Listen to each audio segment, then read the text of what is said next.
Saya selalu anggap bahwa kebebasan itu nggak boleh sedikit pun ditukar tambahkan dengan apapun pada pemerintah. Kata Albert Camus, freedom is not a gift from a state or a leader, but a possession to be won every day by the effort of each and union of all.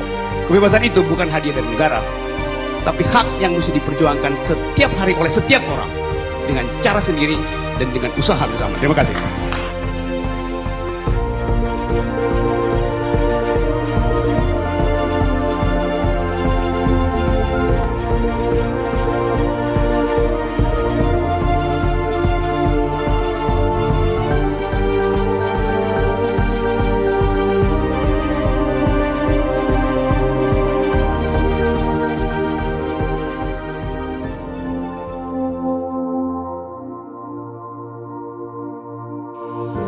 Ngapain sih kita hidup?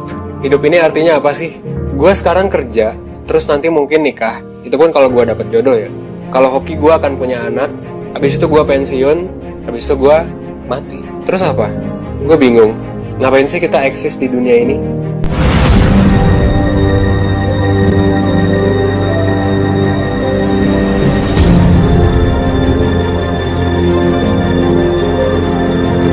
Kalau lo sempat mikir tentang hal yang gue sebut barusan, itu berarti lo sedang berada di aliran nihilism atau nihilisme. Apa itu nihilism? Nihilism adalah pandangan yang percaya bahwa semua hal yang ada saat ini itu gak ada tujuannya, gak ada artinya, gak jelas lah intinya. Jadi ya udah, nihil aja gitu hidup di dunia tuh. Nihil karena gak ada pandangan moral apapun yang benar di dunia ini, gitu. Jadi ya udah, gak usah percaya apa-apa dan gak usah menganut apa-apa. Nihilism itu kalau menurut gue hal yang pernah, kalau nggak pernah harusnya akan lo alami atau lo rasakan dalam hidup, seenggaknya sekali lah. Ketika lo menganggap bahwa ya ntar juga kita mati dan ya udah gitu, di dunia ini nggak ada yang penting lagi. In the end ya nothing really matters. Dan gue sebenarnya setuju akan hal ini. Hidup itu kadang membingungkan. Hidup itu emang kadang suka random. Hidup itu nggak bisa dijelaskan dan ya mungkin kita hoki aja. Hoki karena dari triliunan bintang yang ada di alam semesta kita eksis. Dan kebetulan kita punya otak yang keren dan bisa mikir lebih jauh daripada spesies lain. Tapi ada gak sih hal yang bikin kita nggak beda dari spesies yang lain? Ya ada. Ada hal yang sama, bahwa kita semua pada akhirnya ya akan mati. Dan ketika kita mati, ya semua hal jadi gak penting. Masalah yang terjadi di kantor, dimarahin bos atau di kuliah, dimarahin dosen, masalah sama temen lo, diputusin pacar, semua pencapaian lo, baik itu menang lomba, duit, dan sebagainya, semua nggak berarti lagi di mata kematian. Ya udah, ntar juga mati. Nothing really matters. Tapi ada hal yang sebenarnya positif dari nihilism ini. Ya kalau gitu ya udah gitu. Semua masalah yang lo alami menjadi gak penting. Semua hal yang mungkin akan bikin lo malu, marah, sedih, senang, semua perasaan itu jadi gak penting. Dan ketika semua masalah itu gak penting, ya kita bisa melakukan apapun yang kita mau, harusnya ya. Dan kita bisa memilih untuk punya tujuan apapun yang kita mau. Kita bisa memilih untuk hidup seperti apapun yang kita mau. Jadi ya udah, we can do whatever we want to do in short life. Albert Camus, seorang filsuf, menyatakan hal ini dalam tulisan yang dia tulis, yaitu The Myth of Sisyphus. Di sana dia menceritakan tentang Sisyphus, seorang raja yang dihukum untuk mendorong batu seumur hidupnya selamanya. Jadi si Sisyphus ini dia akan ngedorong batu ke puncaknya. Terus setelah dia ngedorong batu sampai ke puncak, si batunya itu akan ngegelinding lagi ke bawah. Dan sesampainya ke bawah, Sisyphus ini akan pergi ke bawah dan ngedorong lagi batunya sampai ke atas. Dan kejadian ini akan berulang terus-terusan seumur hidupnya. Dan kalau kata Albert Camus, realita kita tuh ya kayak si Sisyphus ini. Hari Senin, ya mungkin kita sedih gara-gara dimarahin ortu karena nilai kita jelek misalnya. Tapi hari Selasa besoknya, ya mungkin kita seneng lagi karena kita dapat duit jajan lebih misalnya dari orang tua. Dan gara-gara itu kita bisa makan-makan bareng sama teman-teman. Rabu, ya mungkin masih seneng karena masih ada sisa duitnya, lo bisa jajan seenak lo. Tapi hari Kamis, mungkin kita sedih lagi. Ini sama aja kayak Sisyphus. Si Sisyphus ini juga ngerasa bahwa hidupnya tuh penuh tekanan kan pas lagi ngedorong batu itu. Tapi ya pas sudah di puncak, ya dia ngerasa seneng dan puas. Tapi ya eventually hidupnya si Sisyphus akan penuh tekanan lagi ketika dia ke bawah lagi. Tapi nanti ada senengnya lagi. Terus-terusan kayak gitu. Muter terus kayak siklus. Inilah nihilism yang dideskripsikan oleh Camus. Dan kalau menurut Camus, hal yang harusnya kita lakukan ya bukannya nyerah dan gak ngedorong batu itu lagi, tapi justru ya kita harus menerima kenyataan bahwa hidup ini tuh emang gak ada artinya, emang meaningless, emang siklusnya kayak gitu-gitu aja gitu, dan move on.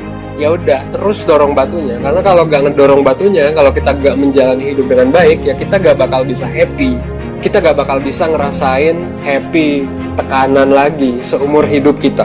Dan hanya dengan menerima dan move on lah kita bisa punya meaning dalam hidup kita gitu. Jadi udah gak ada alasan lagi untuk depresi akan arti hidup. Kalau hidup ada artinya ya bagus, tapi kalau gak ada artinya ya udah gitu. Toh semua orang juga bakal mati. Toh kita bisa enjoy hidup kita selama kita masih punya kemampuan untuk hidup. We only live once. Dan gue pengen memparafrase perkataan dari Albert Camus yang menurut gue bagus. Gini, kalau kita gak percaya sama apapun, dan kalau semua hal gak bermakna, dan kalau kita gak terikat sama dogma apapun, ya semua harusnya jadi possible untuk dilakukan. Dan gak ada alasan untuk lo gak melakukan hal yang sebenarnya berarti buat pribadi lo. Lo bisa menemukan dan membuat arti dalam hidup lo. Karena ya semua hal dalam hidup ini gak ada artinya. Dan hanya diri kita sendirilah yang bisa menemukan apa artinya, apa arti kita hidup, gitu.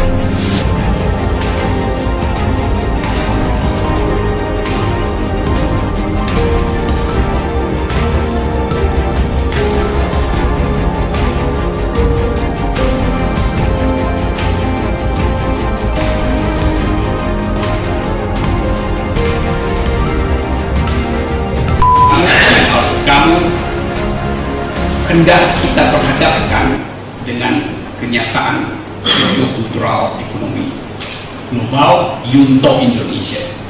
Saya mau bolak-balik di situ. Ini hari ulang tahun Albert Camus. Hari ulang tahun dari seseorang yang di dalam sejarah Nobel dia salah seorang yang termuda memperoleh piala Nobel sastra. Lebih muda dari dia adalah Kipling, Rudyard Kipling. Nah kita tahu Albert Camus meninggal pada usia yang sangat dini, 46 tahun ya. Meninggal karena kecelakaan mobil. Dan justru peristiwa itu membuat namanya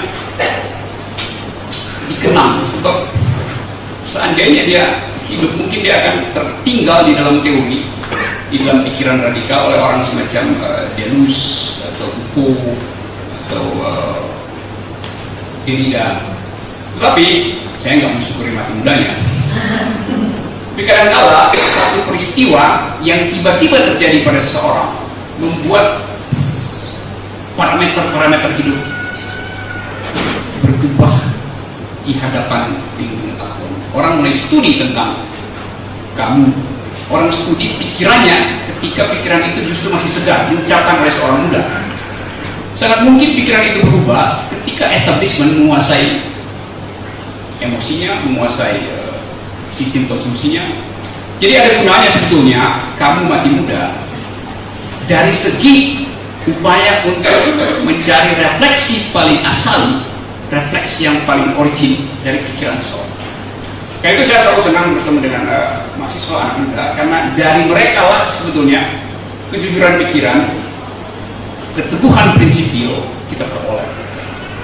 Sekaligus dengan situasi itu kita menikmati relasi kebebasan. Kalau ada orang tua, kadang-kadang kita merasa bahasa kita tidak bisa bercakap-cakap dengan orang tua. Kalau di forum ini ada seorang Romo, terpaksa saya mesti lagi, Romo apa kabar? Kata Romo itu sudah menimbulkan hierarki. Atau ada ustadz di situ, saya mesti ucapin assalamualaikum, dan itu kadang-kadang menimbulkan hierarki. Jadi kemudahan sebetulnya adalah prasyarat untuk mulai satu percakapan bebas. Prasyarat untuk memulai mengaktifkan kebebasan. Dalam sejarah kita tahu kebebasan justru ditutup oleh mereka yang tua, entah melalui politik, entah melalui filsafat, entah melalui bahasa. Supaya cepat-cepat kita dapat idenya, Albert Camus adalah orang yang ingin membatalkan seluruh cara kita bercakap-cakap yang selama 20 abad dijajah oleh cara berpikir rasional.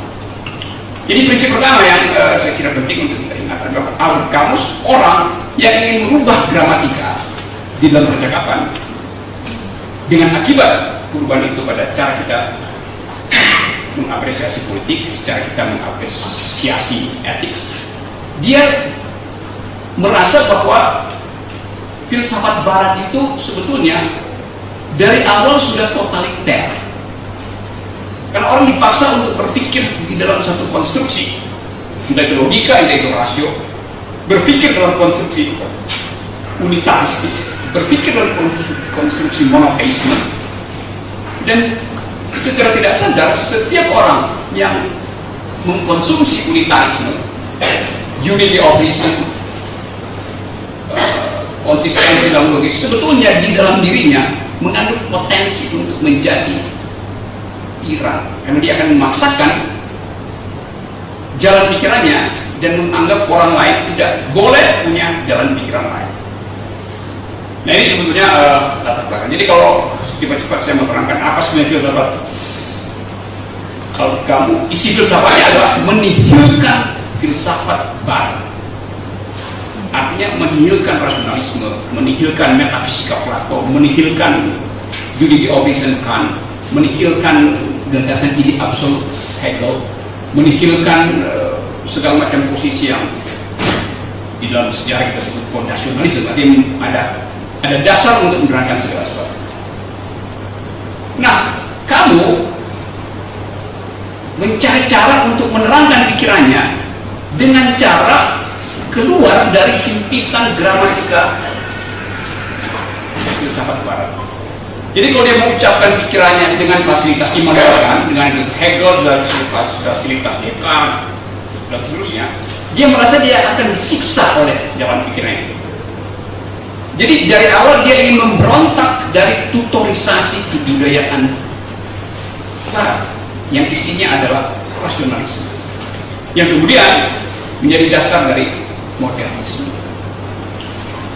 Kamu menemukan bahwa hanya melalui art, melalui sastra, melalui seni, kita mampu untuk keluar dari penjara pikiran barat.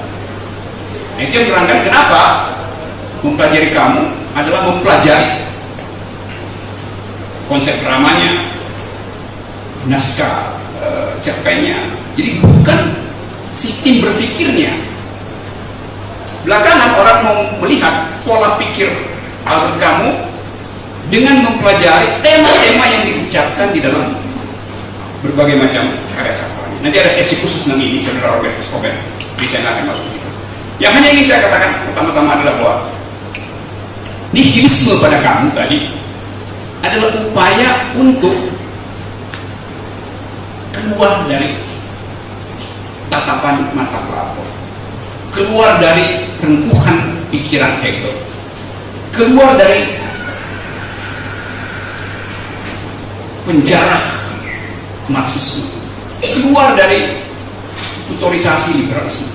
Jadi sebetulnya kamu berada di dalam satu suasana bahwa dia adalah orang yang dari dalam ingin mempersoalkan apa yang berabad-abad dipraktekkan oleh masyarakat global. Jadi kita boleh katakan bahwa kamu adalah seorang outlaw, orang yang menentang ketertiban, orang yang menganggap bahwa pikiran itu harus dibebaskan dari preteks kebudayaan, preteks akal, preteks politik. Jadi itu bagian pertama yang kita ingat. Karena itu kalau kita masuk pada tema misalnya absurditas, nihilisme, tema-tema yang oleh filsafat barat yang sebagai ahli itu kan justru membuat orang frustrasi, membuat orang mengalami imobi, tidak mau bergerak, immobile. Buat kamu, nihilisme dan absurdisme justru adalah energi dari sejarah. Justru dianggap sebagai mesin yang mendorong orang untuk terus menginginkan perubahan.